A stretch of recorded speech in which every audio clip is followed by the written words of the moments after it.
Hey everybody, welcome back for a little more geometry in Welch's math class. We're going to talk in Module 7 a little bit about trapezoids. Trapezoids. Now remember, a trapezoid is a flat figure, two-dimensional, has length and width. Those are the only two dimensions it has, and when we start measuring things about trapezoids, we can measure the perimeter of a trapezoid. That is, how far it is around the trapezoid. Okay, around the outside on that one. Here's another trapezoid. We can measure the distance around it and get the perimeter. Or we can measure the area of a trapezoid, where we'll have a special formula we'll look at in just a second, and that's the space inside the trapezoid.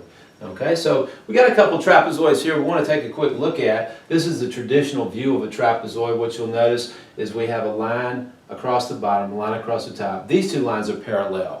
They run side by side, never touch, never get any closer together, never get any farther apart from one another. So two parallel lines that form the base. Then you'll have these other two lines that, if they were to extend, they would certainly cross over each other. Okay, and so we have that. And then we can measure from one base to the other base with a dotted line at a right angle, and that will be called the height in the trapezoid.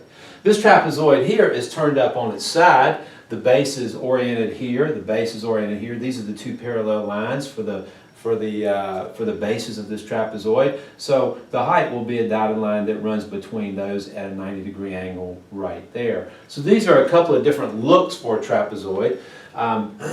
Capture those into your notes if you like. I'm going to erase that because I'm going to use that space here to do a little work on this trapezoid that we have over on the other side of the board. So first let's talk about the perimeter of this trapezoid. To get the perimeter, all we're going to do is add up all the outside sides. So we would add the 5.5 plus the 10 plus the 5 plus the 15. Now the 4 here is a height, and it's an interior measurement, so it's not part of the perimeter. Perimeter is the distance around the outside of the figure. So perimeter will be 5.5 plus 10 plus 5, I'm lining up my decimals, plus 15. Now I'm lining those up. I've got 4 sides there. I'm not including the 4, so if I add these up, I'll get 5, I'll get a decimal point, then right here, that's 10, 20, 35. So 35.5, and our unit is meters. So the perimeter in this particular trapezoid we've got here is 35.5 meters. Okay, finding that. Now from there, let's go on and show you the special formula that we use for the area of a trapezoid. Okay, so with the area of a trapezoid, what we're going to do is we're going to add the two bases. So we will go base 1 plus base 2, and we'll divide that by 2. In other words, we're going to get the average of the two bases. We're going to add the two bases up and divide by 2. And then we're going to take that answer and multiply it times the height of the trapezoid. So let's see how that works for the trapezoid we have pictured here. So base 1 is 15 plus base 2 is 10, and that's going to be divided by 2, and then a height of 4. Okay, so 15 plus 10 is 25 divided by 2 times 4.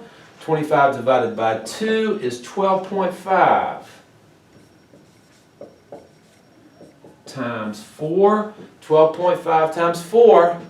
If you pull out your handy dandy calculator, you'll see 12.5 times 4 is 50. Now my unit is meters, and since we're talking about area, it's going to be to the second power. So this trapezoid actually has an area of 50 square meters. 50 square meters. So now you know about the perimeter and area of the trapezoid. Jump back into your work there on your practice problem. Do that. Do some similar exercises to get a better feel for it. And I'll see you maybe in the hall, maybe in the class. Who knows? I'll see you next time.